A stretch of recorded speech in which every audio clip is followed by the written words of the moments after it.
Good evening. I'm Jambo, Shikamo, Erev Tov. Goedenavond to my in-laws in Holland. Alauba, Baha'i friends. Welcome to a very entertaining, perhaps more deep and well thought through Whitehead Fireside. I know Oz White, we've heard who he is. There are many things I'd like to share with you, but we've got a very able speaker by the name of Terence Simmons. Today we're going to hear the story of Louis Gregory, but I know as well that Terence is a very humble, polite man.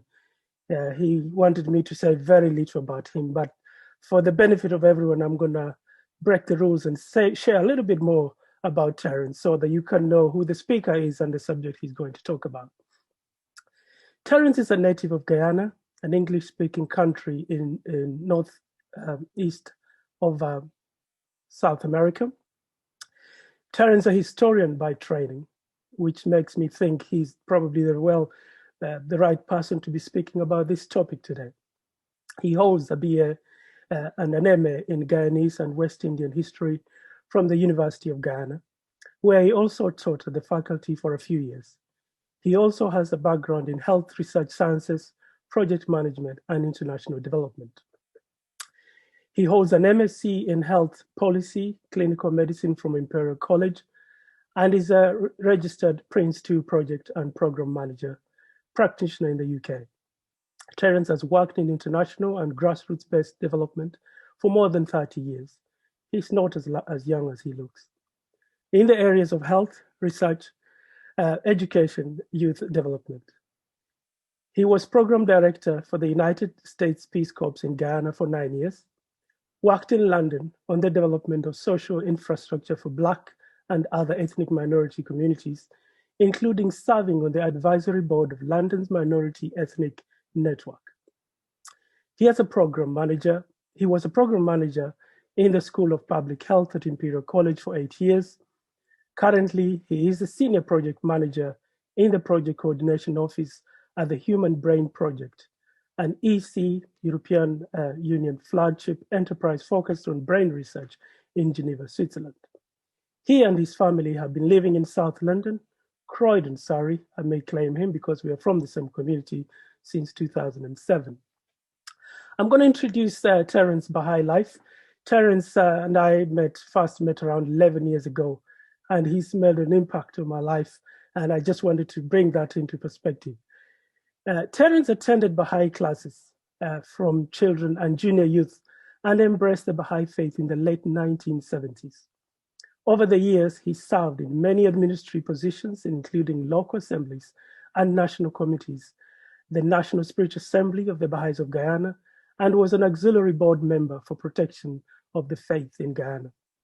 Terence narrates a beautiful story that brings joy to our hearts for those who've heard the story, that he saved for months to buy his first Baha'i prayer book in 1976. He saved for months to buy a Baha'i book, a Baha'i prayer book, 1976, as a young man. For 30 plus years, Terence has been carried with him a profound quote that I just want to read and then give the floor to him. At the gate of the garden, some stand and look within, but do not care to enter. Others step inside, behold its beauty, but do not penetrate far. Still others encircle this garden, inhaling the fragrance of the flowers. Having enjoyed its full beauty, pass out again by the same gate. But there are always some who enter and, becoming intoxicated with the splendor of what they behold, remain for life to tend the garden. This is a quote Terence has carried in his prayer book for more than 30 years. This is the kind of man we're going to hear today. Terence, the floor is to you. Please, let's hear your talk. Thank you.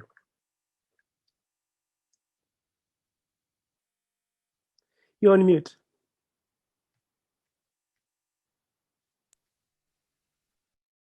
Thanks, Aziz.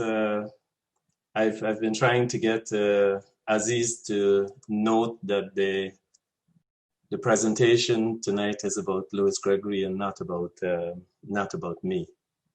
I'd like to welcome all of you to this presentation on the life of Louis Gregory, a tremendous African-American Baha'i.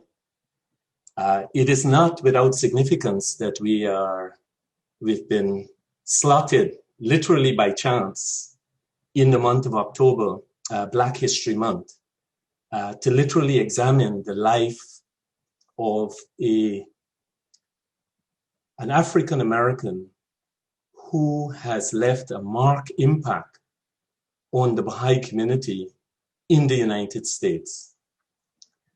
In this presentation, I will attempt to do something that I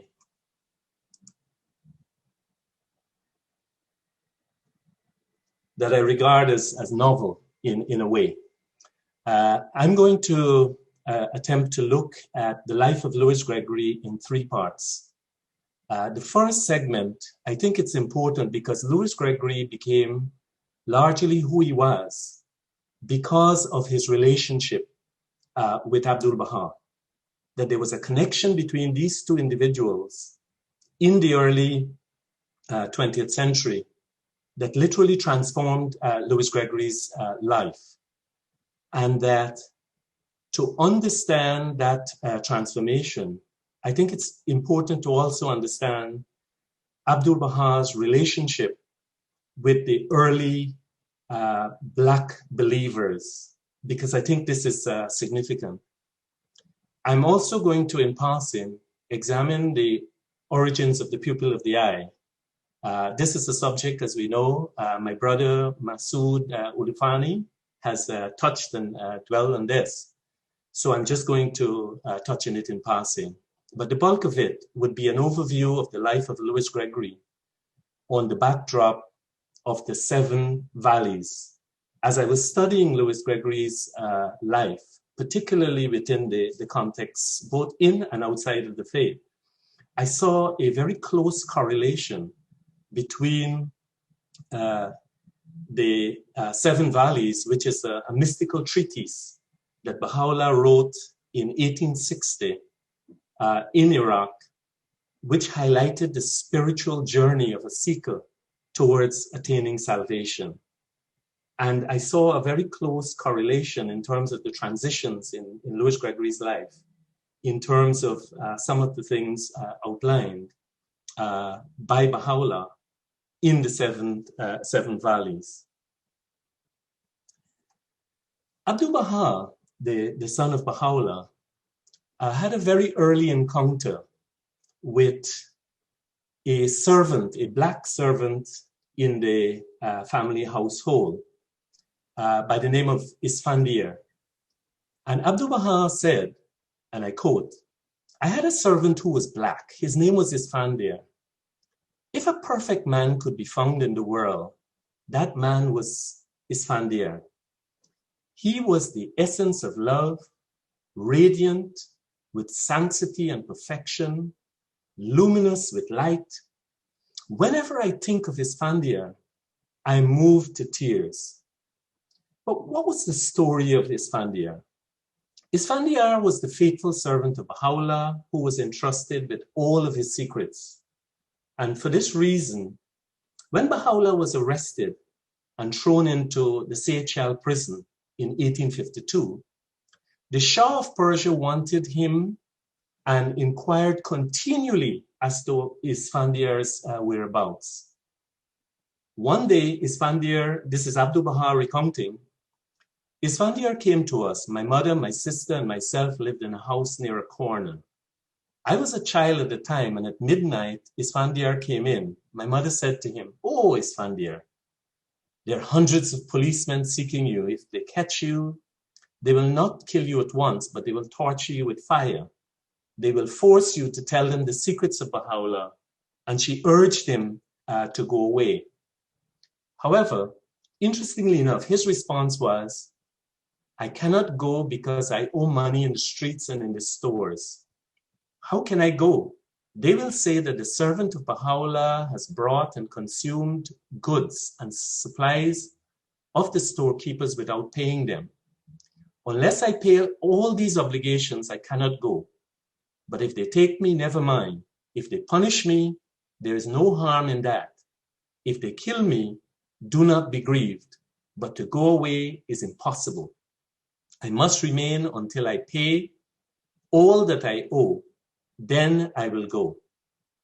For a month, Isfandiar went about in the streets and the bazaars. He had things to sell, and from his earnings, he gradually paid his creditors. In fact, they were not his debts at all, but the debts of the court. For all our properties had been confiscated. Everything we had been taken away from us. The only thing that remained were our debts. And Isfandiar paid them in full. Not a single penny remained unpaid. Then he came to us and said goodbye and went away. This was the recount of Abdu'l Baha. And Abdu'l Baha was 9 years old at the time when this incident took place. Obviously, many years later, Abdu'l Baha recounts this experience. He recounts the loyalty of this individual, someone who fearlessly, not fear for his own life, stayed, even though the king of Persia was looking for him, he stayed, he settled the debts of the Holy Family, and then he departed. And that was his initial encounter.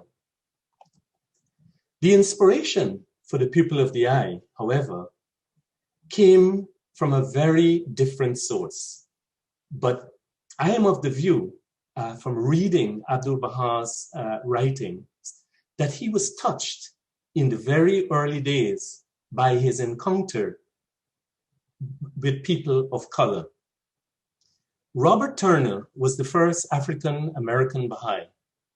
He met Abdu'l Baha in December 1898 as a part of a group of, first group of pilgrims who visited the Holy Land. Shoghi Effendi later on appointed Robert Turner a disciple of Abdu'l Baha, a distinction which was really only conferred on a handful of believers. Turner remained faithful to the cause of Baha'u'llah, and even after several members of that pilgrim group recanted their faith, he remained staunch and firm. He died in 1909, and Abdu'l Baha wrote a number of glowing tributes about his steadfastness and his love for the faith. And in fact, it was in response to a picture, an early picture that he saw of Robert Turner, that Abdu'l Baha said this: O thou who art pure in heart, sanctified in spirit, peerless in character, beauteous in face, thy photograph had been received revealing thy physical frame in the utmost grace and the best appearance. Thou art dark in countenance and bright in character.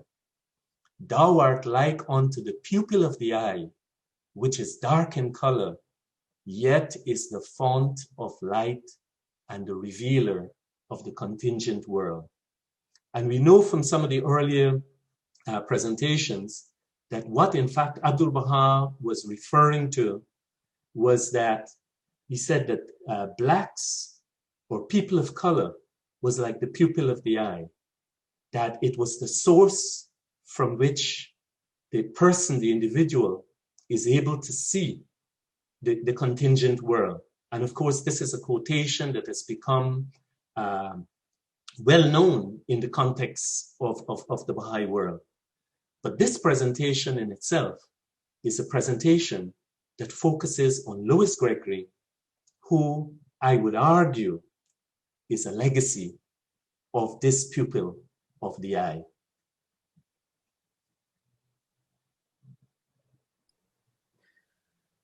And it is said that until the wayfarer taketh leave of self and traverseth these stages, he shall never attain the ocean of nearness, and reunion no taste of the matchless wine. The steed of this valley is patience. Without patience, the wayfarer on this journey will reach nowhere and attain no goal.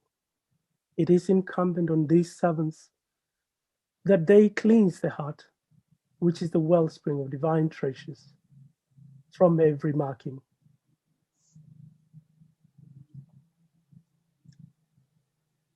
Allow me to introduce Louis Gregory's early days. One of my history professors always say that if you want to understand a person, you have to put the person within their times. If you take the person out of their times, it's very difficult to have the clearest possible picture. Louis Gregory was born in South Carolina in 1874. And as you would remember, slavery was abolished in 1865. So Louis Gregory would have been born in the period of Reconstruction, a period that was supposed to lead towards many, many changes in the society as the American society attempted to dig its way out of the crisis that was the US Civil War. But what started as Reconstruction ended up as what became known as the Jim Crow period, or the period of the application of the Jim Crow laws. Reconstruction went from 1863 to 1877, and it was said that Jim Crow emerged out of this and lasted until 1965 with the Voting Rights and the Civil Rights Act in the United States. Of course, this period was a period that was very, very difficult for Blacks in the United States. It was a period, one writer said, that there were laws that were passed in the South in order to address the issues of segregation or to enable segregation. And in the North, it was the practices that saw segregation in the North. Hence, it was during this period that Louis Gregory was born. He witnessed, by the time he was 8 years old, the lynching of his grandfather by the Ku Klux Klan. And the only reason he was lynched was because he sought the American dream of the day. That is, to save enough to buy a horse and a mule. And it was for this reason he was killed. His early life was characterized with tremendous hardship. Between 1880 and 1891, he literally lost every member of his family, of his close family, that was of significance to him. His own father died in 1880, his brother in 1890, followed by his mom in 1891. And had it not been for his stepfather, George Gregory, for whose name he was given and he became known in life, he would have been an orphan. But George Gregory, a carpenter, had given him his name and nurtured and supported him through very, very difficult times. Louis Gregory was the first African American that in the South that had the legal right to education. And his progress in terms of education was nothing short of phenomenal. Between 1891 and 1896, he attended some of the best schools that were available at the time in the South, including a liberal arts degree from Fisk University in Tennessee. In 1902, he entered, he graduated from Howard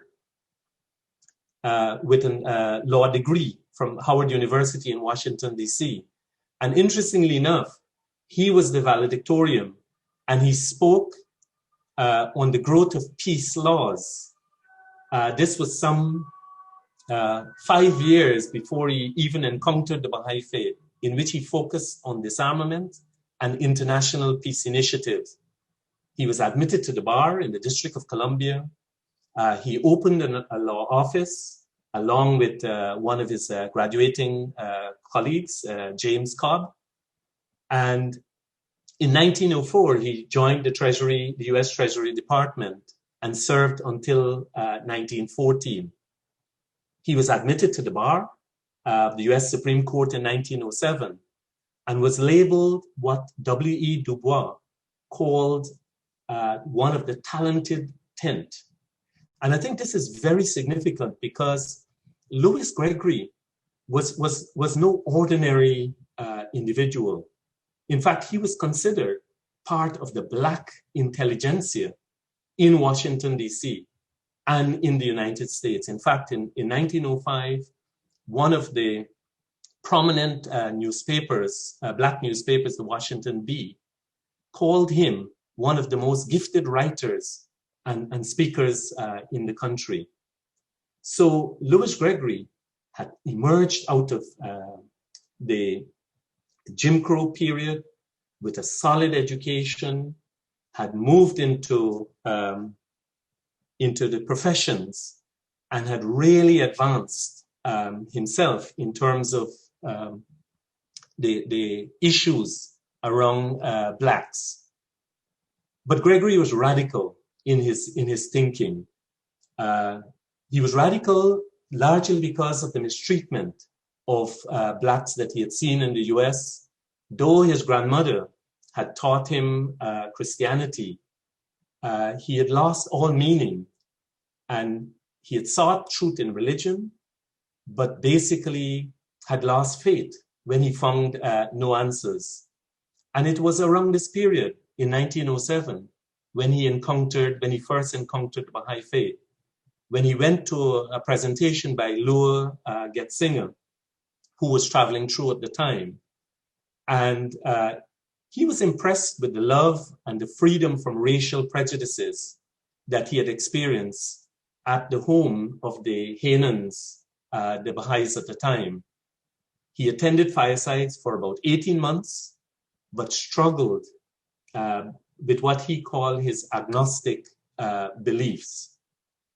This was until 1909, when he said that they taught him how to pray, that face to face with the words of Baha'u'llah, his heart warmed. And in June 1909, he embraced the faith. I recall this quote from Baha'u'llah, in which he says, "Intone, O my servants, the verses of God that had been received by thee, as intoned by them who had drawn nigh unto him, that the sweetness of thy melody may kindle thine own soul and attract the hearts of men." And it was Louis Gregory's account that he said when he learned the prayers and he saw the writings of the prayers of Baha'u'llah, that changed his perspective.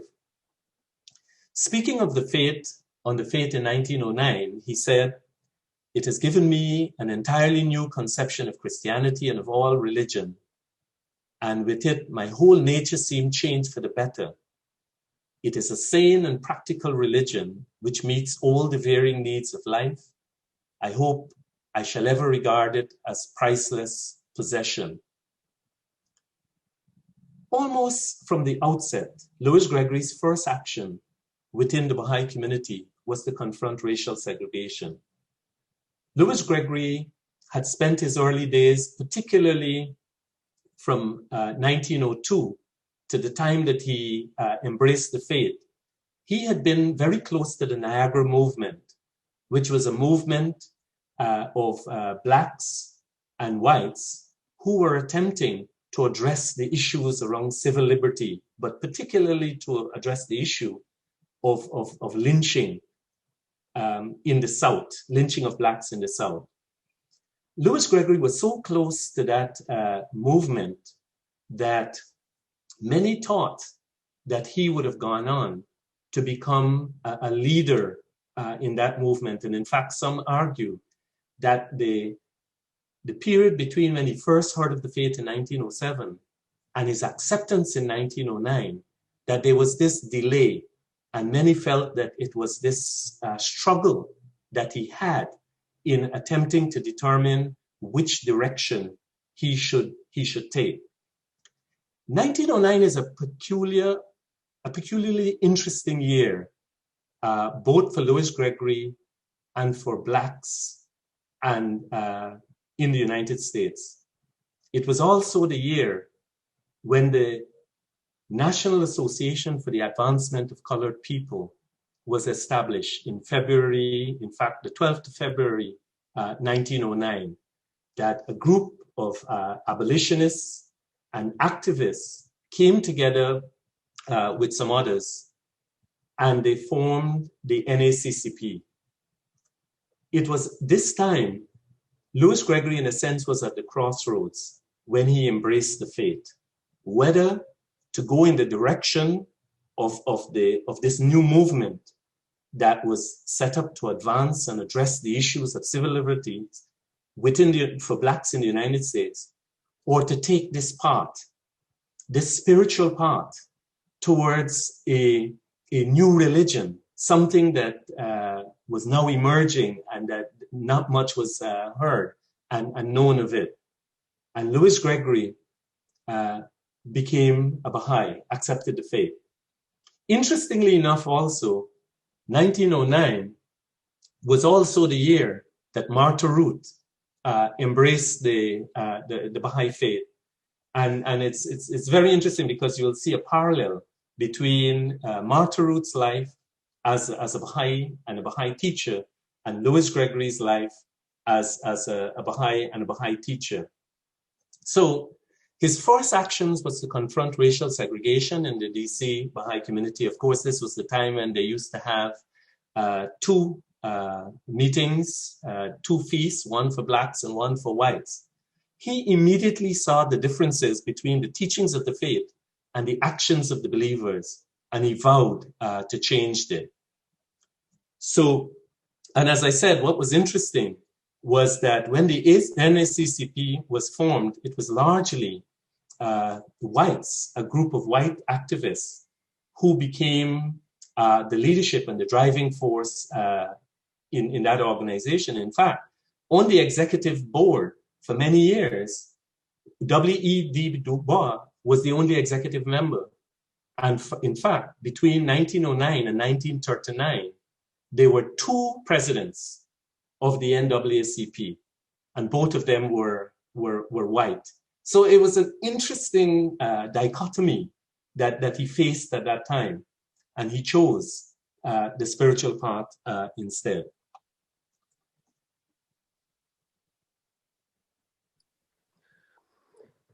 The Valley of Love. In this city of the heaven of ecstasy is upraised and the world illumining sun of yearning shineth, and the fire of love is ablaze. And when the fire of love is ablaze, it burneth to ashes the harvest of reason. The steed of this valley is pain, and if there is no pain, this journey will never end.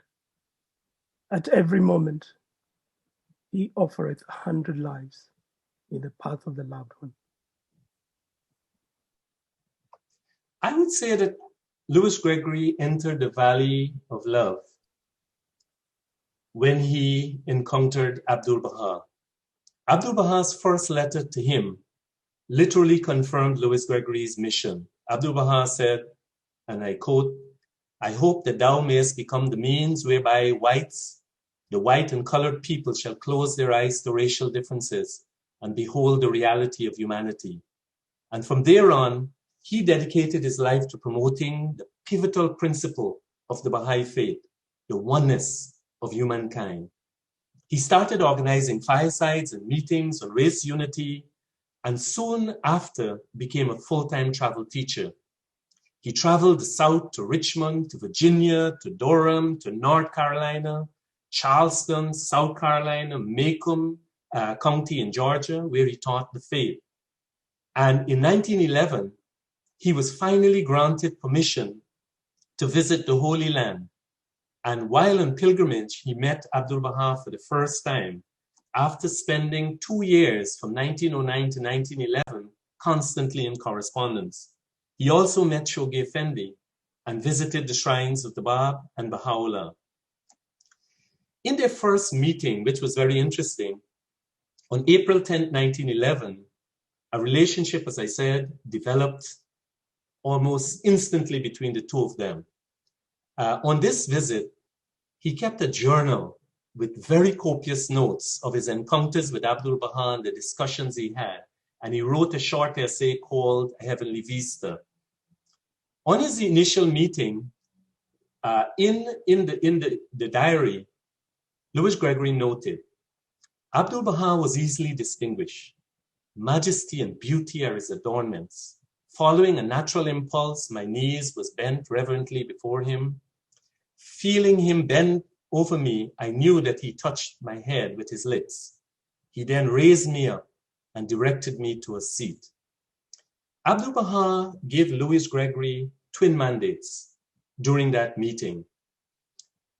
In the first instance, he said, I hope that thou mayest become the herald of the kingdom, become the means whereby white and colored people shall close their eyes to racial differences and behold the reality of humanity.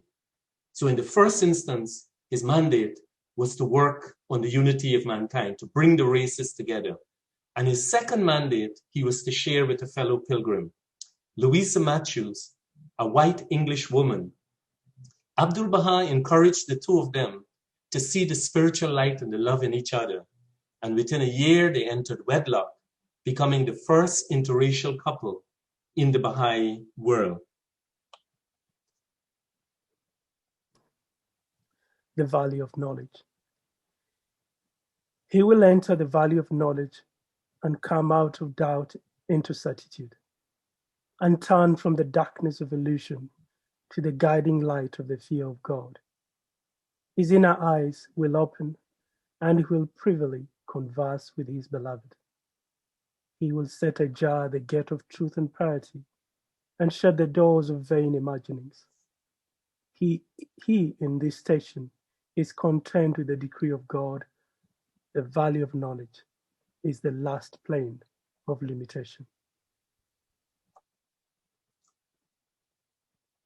Gregory's work embraced three distinctive activities: teaching, Baha'i administration, and race unity.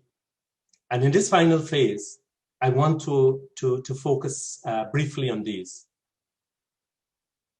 In terms of his teaching work, he became the first person to introduce the Baha'i Faith in the southeastern United States.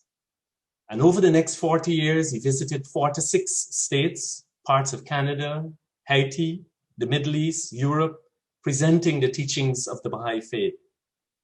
In 1916, when the first 5 tablets of the Divine Plan were sent to North American believers, Louis Gregory responded to Abdu'l Baha's call by closing a successful law practice, a real estate firm, and turned down a position in the Faculty of Law at Howard University, and arose to spread the faith through the southern states.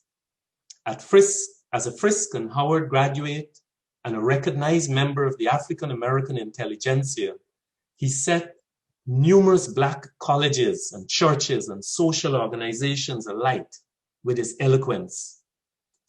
For the next 3 decades, from 1916 to 1946, Gregory's efforts to promote the teaching work in the US was described as unparalleled. A Baha'i administrator in 1922 described Gregory's 1921 travel from coast to coast as an achievement unsurpassed in the history of the North American Baha'i community. He participated in one of the first interracial teaching trips in the South. He traveled to Nashville, Tennessee in 1933 and formed the local spiritual assembly of that city.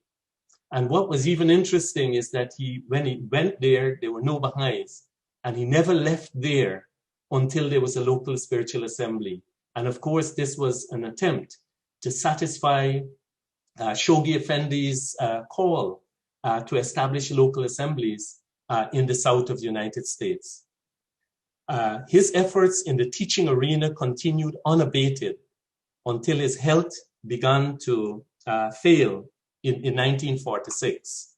And of course, together with his wife, Louisa, they were doing similar teaching efforts in the south of the United States. But one thing I think to recall is that traveling in the south of the United States was a very, very difficult and arduous journey, especially for persons of color. There were no accommodations, no hotels, no boarding houses that were available to people of color. Of course, you traveled in third or no class accommodations on the trains and the buses. And many times Louis Gregory would move from one city to another. He would leave early, go to the train station. He will sit there to wait in the early train. And permit me, if you will, thinking about the person Louis Gregory was and what he might have done on one of those early morning in the train stations. I could imagine a person like Louis Gregory sitting back with his suitcase there, filled with books and leaflets, and doing something like this. You cannot change the world with the words of your mouth. You gotta live the life in the north and south. Live the life the whole day through. Oh Lord, I got some teaching to do. Oh Lord, I got some teaching to do. Oh Lord, I got some teaching to do. Oh Lord, I got some teaching to do. Don't you call me Lord too soon.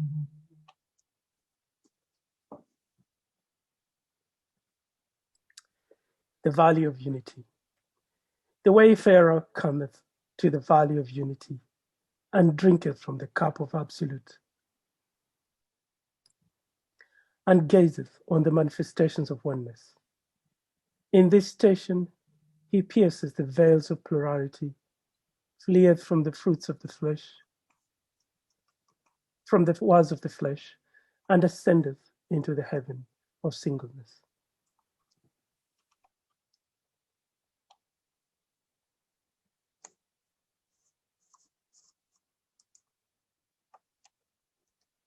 Which brings me to Baha'i Administration. As early as February 1911, Louis Gregory was elected to the Washington Working Committee of the Baha'i Assembly, the first African-American to serve in such a position. In 1912, he was the only African-American elected to the first executive board of the Baha'i Temple Unity, the national administrative body of the faith in North America. He was again elected to the executive board of the Baha'i Temple Unity in 1918. In 1922, he was also the first African-American to be elected to the National Spiritual Assembly of the United States and Canada, a body which he was re-elected to from 1922 to 1924, 1927 to 32, 34, 1939 to 1946, when he fell too ill to serve. He was also in 1927 appointed to serve on the National Committee for Interracial Amity and became its executive secretary. He became the first recording secretary of the National Spiritual Assembly of the United States, a position that he held for 6 years, and helped to draft its bylaws, which have since become the model of charters for national spiritual assemblies throughout the world. He was a delegate to almost every national convention from 1911 to 1946 and was often either the convention secretary, a reporter, or a featured speaker. In 1951, he, of course, was elevated. He became the first Black hand of the cause of God and is one of only 2 appointed in the Baha'i world. The other, of course, was Enoch Olinga, the first and only African believer to be elevated to this rank in the first batch of hands appointed by the Guardian of the Faith on the 2nd of October, just 1 month before his own passing. But his efforts in administration was not without significance. And in fact, it's only when you analyze these, you really see the significance of these efforts. Louis Gregory was one of a handful of African Americans who were elected to national leadership in any interracial organization in the United States in the first half of the 20th century. The Baha'i community afforded African Americans the right to vote for leadership in local and national elections at least 50 years before this group had the right to do so in local, state, national governance in 1965 with the passing of the Civil Rights Act and, of course, the National Voting Rights Act. As a hand of the cause of God, he became among the first African-American leader to be elevated to a senior advisory leadership role in an international interracial organization at a time when members of his race were still disenfranchised in the wider American community. So the appointments were particularly significant. The valley of contentment. In this valley he filleth the winds of divine contentment, blowing from the plain of the Spirit. He burneth away the veils of want, and with inward and outward eye perceiveth within and without all valleys the day of. God will compensate each one out of his abundance. From sorrow he turneth to bliss, from anguish to joy. His grief and mourning yield to delight and rapture.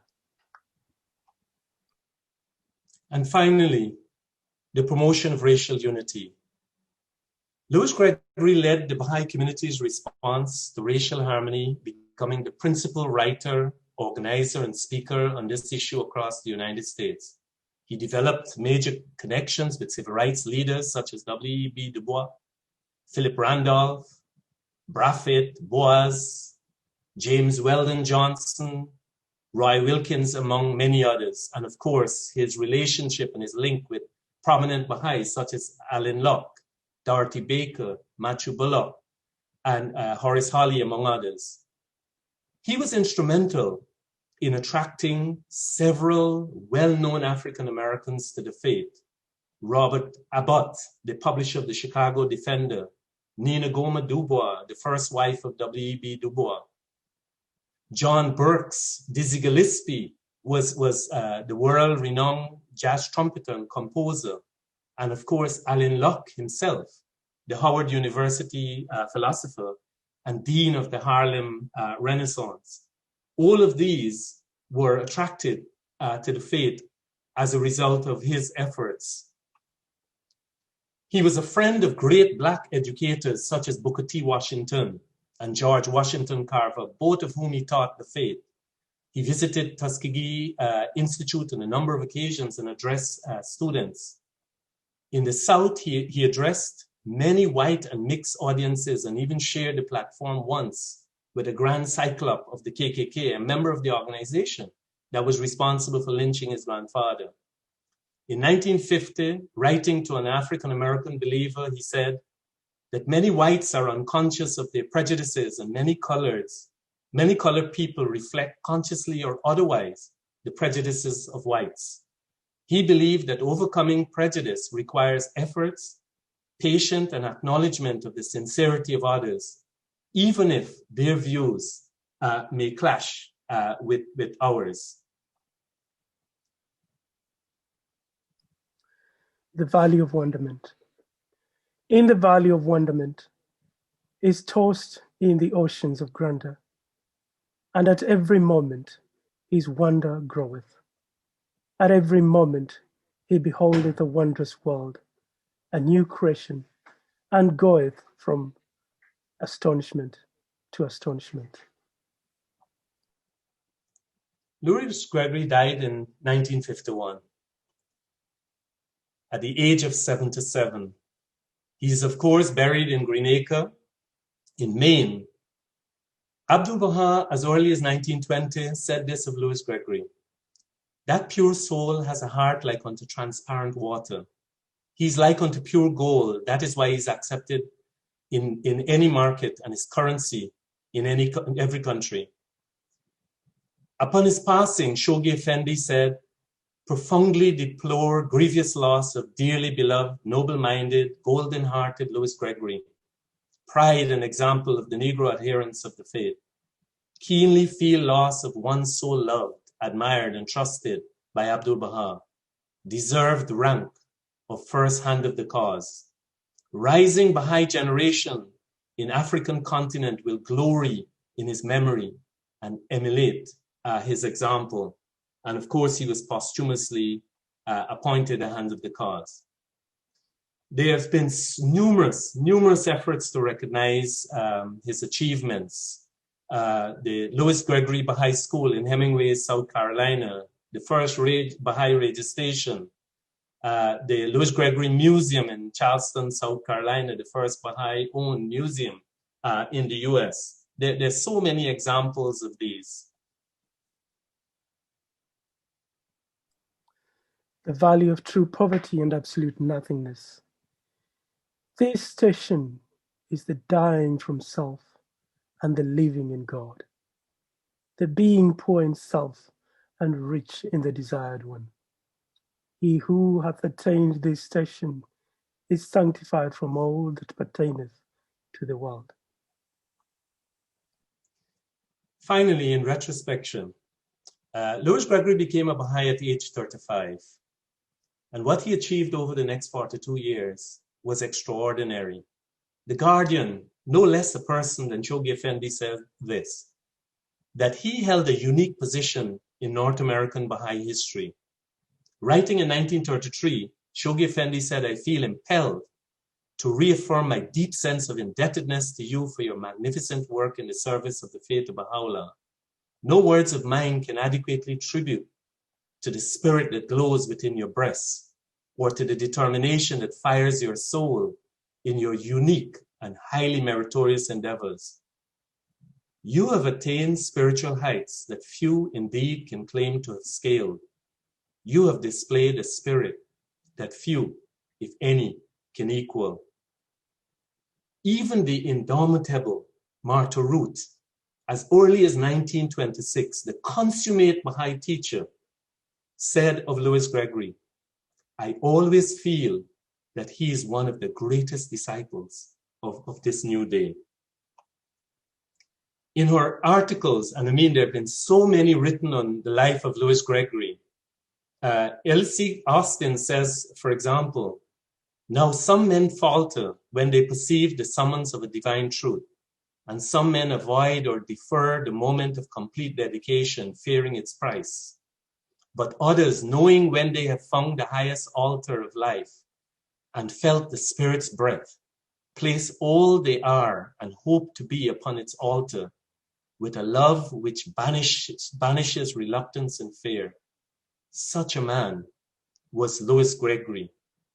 Again, she writes, no man can estimate the inward victory which he achieved, surrounded by the beckonings of material achievement, torn by the need for leadership among his own people, stirred by the groundswell of their rising protests against the discrimination and injustices that dogged their lives, and pressured by the demands and duties of his chosen profession, and the ambitious course that he had charted for his life, Louis made that great choice, which took him from the world of blackness or whiteness into a realm for all humanity.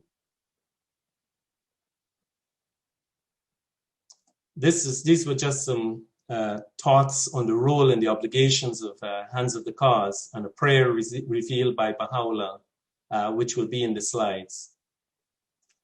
It was Shakespeare, through Brutus, who said, there's a tide in the affairs of men, which, taken at the flood, leads on to fortune. Omitted, all the voyage of their life is bound in shallows and in misery. On such a full sea are we now afloat, and we must take the current when it serves, or lose our ventures. I would argue in retrospection that in 1909, Louis Gregory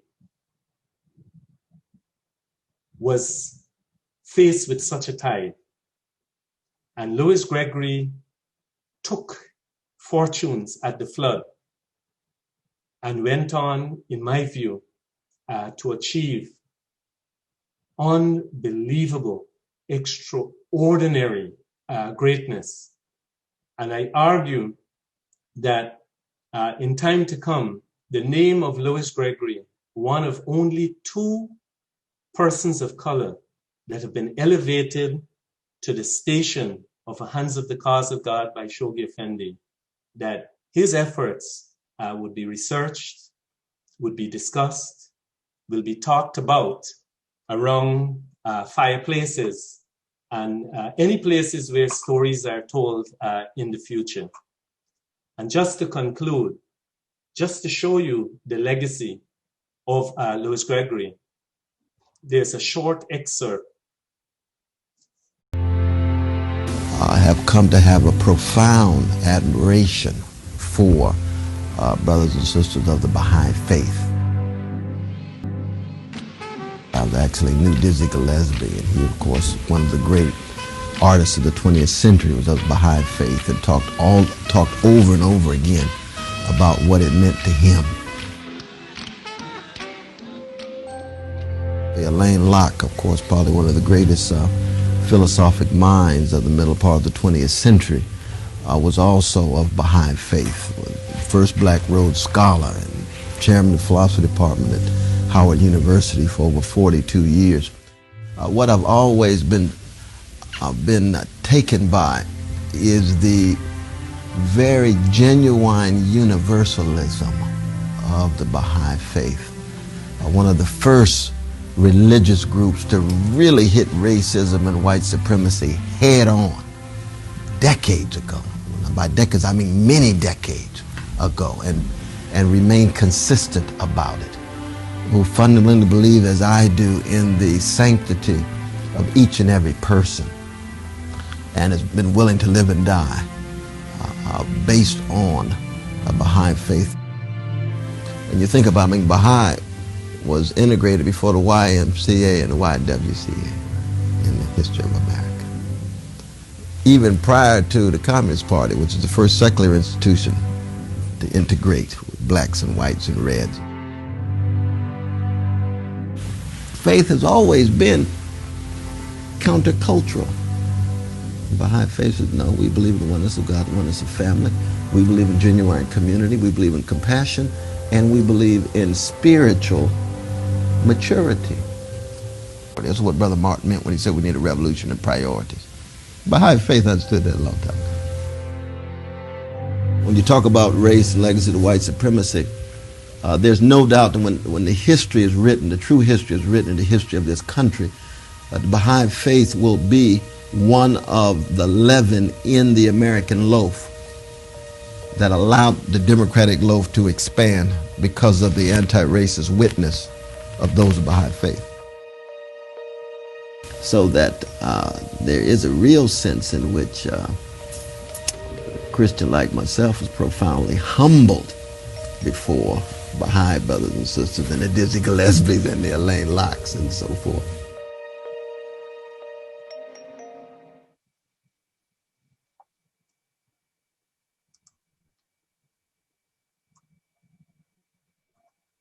Thank you, friends.